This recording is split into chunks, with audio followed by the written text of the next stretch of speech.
If you were here last time that we hung out, and you remember that we spoke about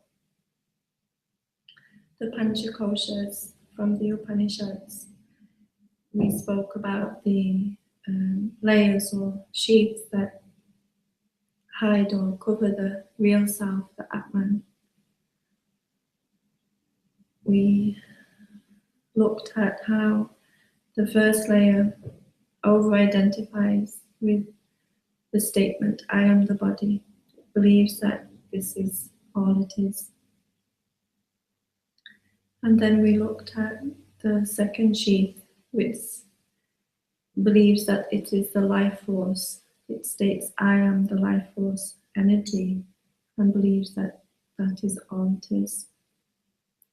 And then we looked at the third sheath, which states that it is the mind, and I am I. It believes that it is the egocentric, self-centered I, that only it exists in the world, nothing else but I. And then we looked at the fourth layer, which states, who am I? It is the intellect, it is the part of us that questions and looks for answers. It searches. And then we looked at the fifth sheath, the final layer, which asks, where does this I come from? And this is the part of us that over-identifies with the emotional attachment to the experience of love or bliss. And all these layers, they cover, they hide the real self, the Atman, that states, I am Brahman. Today I'd like to speak about Advaita Vedanta, which is probably one of my favorite subjects. I'd like to speak about Advaita first. Advaita is oneness. It is the belief that only the self exists, this one self. There is no second, there is no other. And that this self is Brahman, and this self exists only to be itself, to be in a state of beingness. I love Advaita. I am Advaita. From my whole life, from my whole of existence, I have known the truth of Advaita. I believe only Advaita exists, that there is only one. And I have lived this truth my whole life. I believe this truth in my whole consciousness. My whole being lives this truth. Most importantly, it is my life.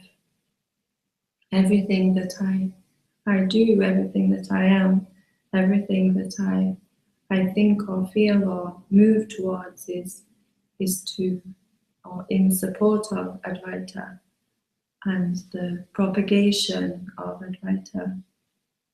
I believe that there is a New Age movement called Neo-Advaita, which many people follow, and it has many teachers. I think it started in the 20th century. I am not a teacher of Neo-Advaita. I do not believe in its methods, or I don't want to be associated with Neo-Advaita. I am Advaita. I am an Advaita teacher. I am a believer in oneness, but I am not a teacher of Neo-Advaita. I suppose I made a mistake. I'm not a teacher of Advaita, because how can anyone teach what you already know? Everybody knows Advaita. Everybody is the self. Everybody is this one true self. So how can I teach you? This would be arrogant of me to even begin to to pretend that I could sit there and tell you what Advaita is. I cannot, and I would not, and I would hope that there are many people amongst us that realize that they are Advaita, they are one, they are Brahman, they are Atman. I hope this very much, and that it is the Vedanta aspect of Advaita Vedanta that I can teach you. I can teach you that Vedanta is the Upanishads, it is the end of the Vedas, it is the Brahma Sutras, it is the Bhagavad Gita. Vedanta is the knowledge that Hindu philosophy propagates and preaches and teaches to those who want to study it. It is part of Hindu religion. It is something that has been around in time for thousands and thousands of years. So I can teach you Vedanta, I can teach you Advaita Vedanta, but I cannot teach you Advaita because you already know it. So how can I teach you something that you already know? I can help you, I can assist you, I can encourage you, I can validate you in your experiences of studying Vedanta. Vedanta is a very powerful medium to realize Advaita more and more. Advaita is hidden, I suppose, from your sheaths, your layers. This Advaita that you know, you realize that is the experience of yourself is hidden behind these layers of consciousness that you have over-identified with and have become your reality. And Vedanta is the method, it is the practice, it is the philosophy that can destroy, absolutely destroy these layers. It can remove the veil of ignorance, it can remove the Maya. And it will if you practice it. Advaita Vedanta is a practice, a philosophy, a theory. It's a search for truth.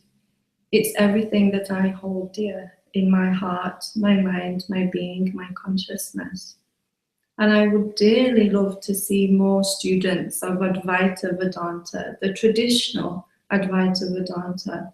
I would cross seas and travel miles to meet these students and to study with them and to guide them and to assist them in the process of self-realization. I am very passionate about this. I want to see the Upanishads in homes all across the world, just like the Bible. I want to see people meditating. I want to see people practicing mantra. I want to see people sitting together, studying the scriptures, getting to know the Atman, the true self, the real self. I want to be a part of a life where people, not just from India, people all over the world feel able to tap into this divine wisdom that the rishis and the sages in the forests of India brought to us many thousands of years ago.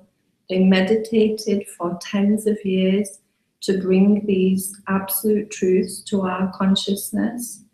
And it's up to us to sit in silence, to meditate in silence, to study the scriptures in silence, to know the Atman in silence. It's up to us to now learn, to study, to research, to delve into the depths of these wisdoms and knowledges that have come to us. And we must do this together. We must challenge the idea that Advaita Vedanta is an old system that cannot be brought into a modern age. We must challenge the ideas, the philosophies that teach that these practices are out of date and cannot be applied to our daily lives.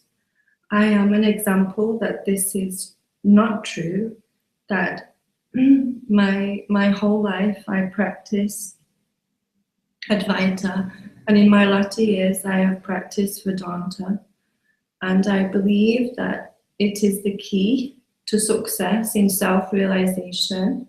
I believe it is the key to success in the realization of happiness in one's daily life. I believe it is the key to success in having a good, healthy family life. I believe it is the key to success in having a good work-life balance. I believe that it is the key to success in all of life. It is for householders, it is for sannyasis, it is for forest dwellers, it is for young people, it is for children. Advaita Vedanta is the truth, it is the way forward. And I would like to introduce you now to a practice of Advaita Vedanta. Just a small few minutes of your time to introduce you to the Mahavakyas, which are the greatest sayings known to man. There are many Mahavakyas, but there are 4 principal ones.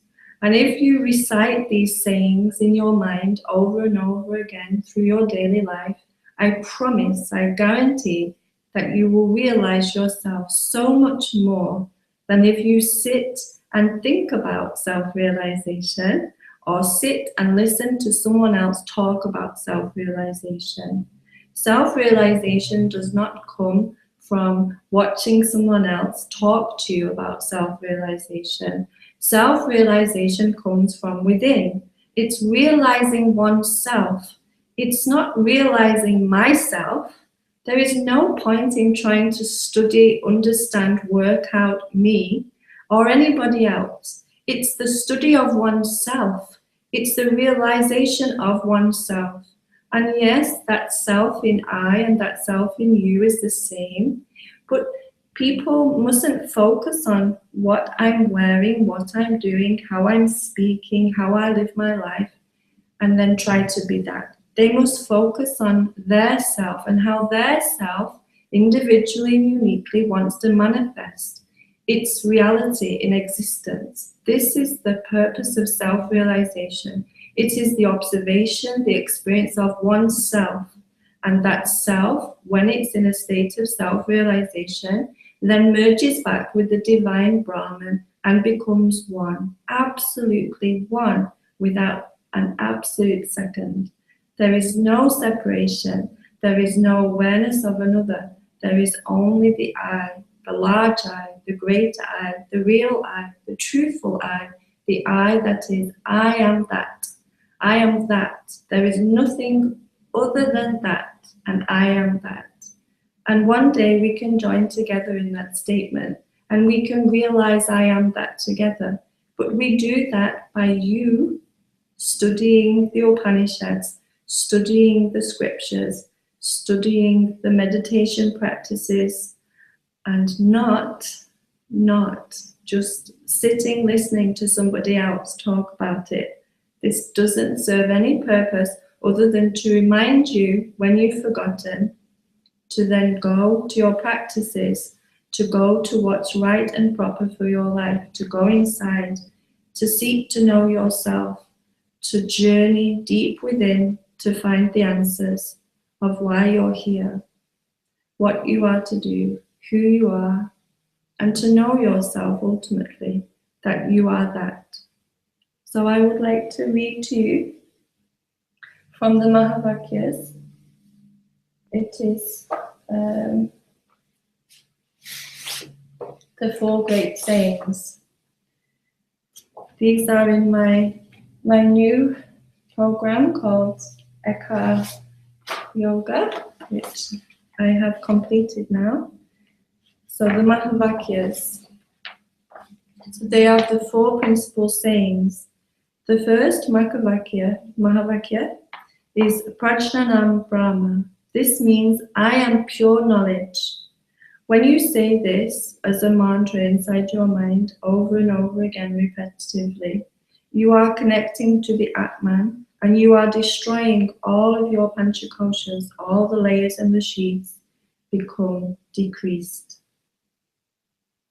The next Mahavakya is I am Atma Brahma. This means I am the self. The self is Brahman. I am Atman. And once again, just as the previous Mahavakya, when you practice this, reciting it in your mind over and over again, repetitively, it connects you with your Atman. It allows your Atman to manifest more into your reality, and it destroys your layers, your sheath. The next Mahavakya is Tat Tvamasi, which means that thou art. That thou art. And the last one is Aham Brahmasmi, I am Brahman, or I am divine. So practicing these four principal sayings of the Mahavakyas will really make a difference in your life. They will manifest the Atman, it will become more apparent, and it will destroy the layers of belief that you are the body, you are energy, you are the I, the small I, you are the intellect, or you are love or bliss. It will re-engage you with the realization that you are nothing, and nothing is everything in Advaita Vedanta. So I'd like to finish my discussion there, and I'd like to open it up for you to ask questions before we finish in 10 minutes. Thank you. Hello? Hi. Hi.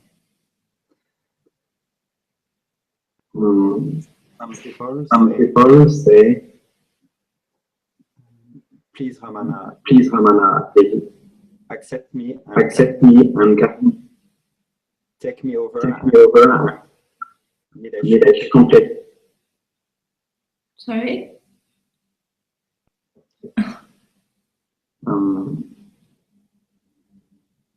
The person wants you become guide.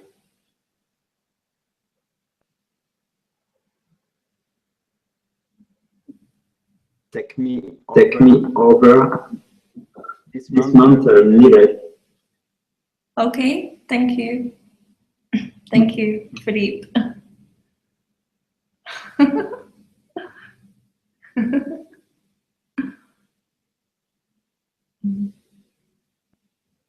Was that more a statement?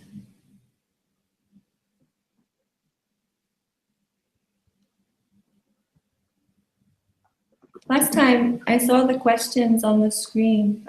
There's no questions on the screen. I can't see now them. Not many questions. Oh.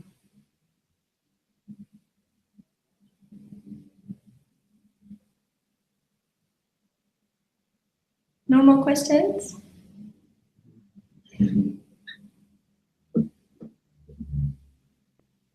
Sophie,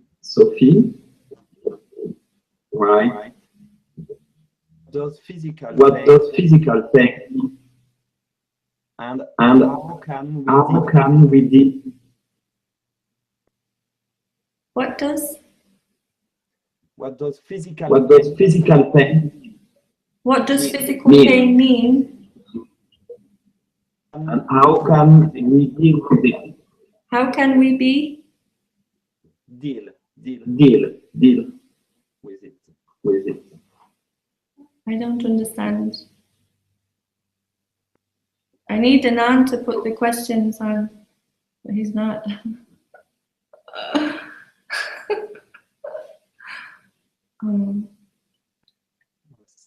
Sorry for my.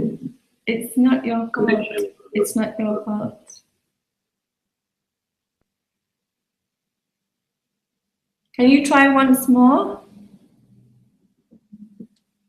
I don't know where Anand is, but he's disappeared. If you try once more. Yeah. What does physical pain mean? What does physical pain mean? Yes? Okay, so physical pain is when one identifies with the body and one believes that what one is experiencing from the body, the feelings or the thoughts, that is who we are. And we over-identify with this, we become this, it takes over our whole being, and we completely forget. We find it very hard to stay connected, to remember, to remind ourselves that we are more than the body. We become completely consumed by this identification with the body. And the more one identifies with the body, the more it generates feelings, experience sensations is probably a better word. We experience sensation in the body. And one of the sensations is pain. It is possible to go beyond pain. Many times when I give darshan for hours and hours and hours, I experience a lot of pain in my body. And I can choose, sometimes I can choose to sit in the pain and experience it within my body. And sometimes I can, what I choose to call going above the pain, where I go beyond it. I take my consciousness up higher, above the pain. And I have no awareness of that pain in my body. And it doesn't make sense logically, because in the same moment the pain is there, and then it's also not there. It's a choice. So really pain is a choice. But you try telling that to someone that's in pain, you try telling someone in pain that they're choosing that pain, and they will tell you that you're crazy. So it is true that pain is a choice, but it's not easy to live that truth, that reality. And there are ways. Meditation is probably the best way to practice raising and lowering consciousness at will. You can actually, I can raise my consciousness and I can lower it at will. At the moment, it's fluctuating. As I'm speaking to you now, I observe my consciousness and it's going up and down.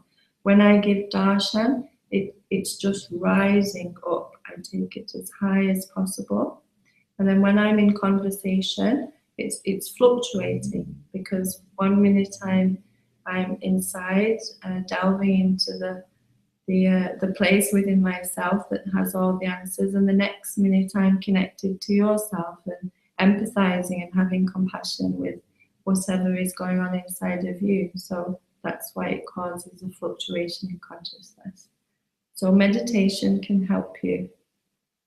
Very soon, this weekend I'm starting to make some teaching videos which I will be putting online, which will help people to be able to practice Vedanta better. And remember that Vedanta leads you to Advaita. You already have Advaita, you are Advaita, you know Advaita. But these layers, these sheets, they hide this Advaita from you. But Vedanta destroys the sheets, it destroys the layers, and it realizes Advaita from within, and you become more conscious of Advaita Vedanta and what that really means. You go beyond the concepts, beyond the teaching, and you realize it from an experience of within, the knowledge and the wisdom inside of you, the guru inside of you, if you want to put it that way. It speaks to you and makes you aware of the truth. I hope that helps. Thank you. This is a normal practice that was used in gurukuls, in the guru's home, where the students would come to the guru's home and they would sit at the feet, they would sit near, which is what Upanishads mean, with the guru, and the guru would read the Upanishad and they would meditate upon the verses and they would discuss it together in the energy or the sattva of the guru. And this is how the knowledge was imparted from the guru to the student. And then the student became shishyas, and after the knowledge had been imparted, they were invited to go and to share this knowledge in some way specific to them with others. And this is what I would like to bring back into Western life. I would like to modernize it, if you like. What that means is bring it into the modern age, and to have a Shishya system, a Gurukul system, whereby people sit near with the Guru. They can do it over the internet. It doesn't have to be physically. And we can sit near and we can have Gurus all over the world where they are connecting once more with their students, and they are enabling their students to study the Upanishads in their sattvic energy, which makes it a lot easier to embrace and understand. I want to bring this back, this system back, where it's more empowering for the student. It's not just sitting, talking about what someone else has interpreted from the Upanishads. It's empowering you to tell me from yourself, from your Atman, what your interpretation of the Upanishad is, which is inside you. It is inside you, but you have to know the key to free it. And the key to free it is here, now. It's in this connection, but it has to be a two-way connection. It can't be just me speaking and you asking questions of me. It has to be also me asking questions of you, and you bringing your truth and saying, well, I think it's this. So it becomes like a debate, a discussion, sometimes an argument about what the truth is, because that's what science is. It's every aspect of this reality being perceived by so many different individuals, and then deciding from those perceptions what that one truth is. It's about coming together and searching for the truth together, not telling the truth, but searching, creating an atmosphere and an environment where the search can be substantiated and can be encouraged. So I think this is the way forward. I really do. And then once, just after a few times, once you've done that, then you can do it at home. It's very easy. Once you've realized it into your consciousness, that capacity to study the Upanishads, then you can take that skill home and do it yourself. And meditating on the Upanishads is very powerful. Also on the Bhagavad Gita and the Brahma Sutras, the most powerful meditations that I have facilitated with people has been on the Brahma Sutras. Very powerful meditation. These are the Vedanta Sutras. So, if that helps, thank you for the question. I understood your communication. It was much clearer. Thank you. Much, Ramana. Perhaps a little quick question appears because you say, I am a Atman, and also the little I. Now it's distant. Yes. Well, because I feel Atman, but I feel I do. I know, but like for most of your life, because I assume that, knowing you well enough to say this, that for most of your life you have formed habit, which is daily practice of identifying with this I, this ego I, this self-centered I. And common sense tells you that this habit has been formed through daily practice, every day from being born to whenever you decided to try not to practice. You have cultivated the capacity to become this I, this small I. And I am suggesting, I am 100% confirming that if you decide to practice Vedanta, the way that you practice identifying with the small I, in a very short space of time, you will become more identified with your real I am Atman, I am Brahman. You will become more identified with that through habit. And habit is formed through practice. And you have to practice Vedanta.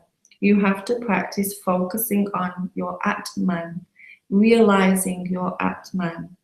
And like you said, it's a good point that the small I fights the real I. That's kind of how it looks. It isn't really doing that. In truth, there is only one I, which is I am Atman. But the perceived reality is that there are these two I's and they're fighting with one another. This makes things very challenging, and it's important to put in this practice, this art, this science into one's life, so that at least the large I, the Atman I, has a chance to win the fight. Obviously, ultimately, it will always win, because that's your destiny. It's everyone's destiny to become the I, that I am Brahman. But yes, the challenges of life are manifest through this fight, and I see it in people all the time, every day, and it saddens me. It really saddens me that last night I was here in this same place in the urban ashram, and I did my first meditation class with people in the community, and I was teaching these people. Most of them had never meditated before. I was teaching them about the Panchakoshas. I was teaching them about the Upanishads. I was teaching them about the meditation practices and mantras. And we actually sat in here after the teaching for 15 minutes.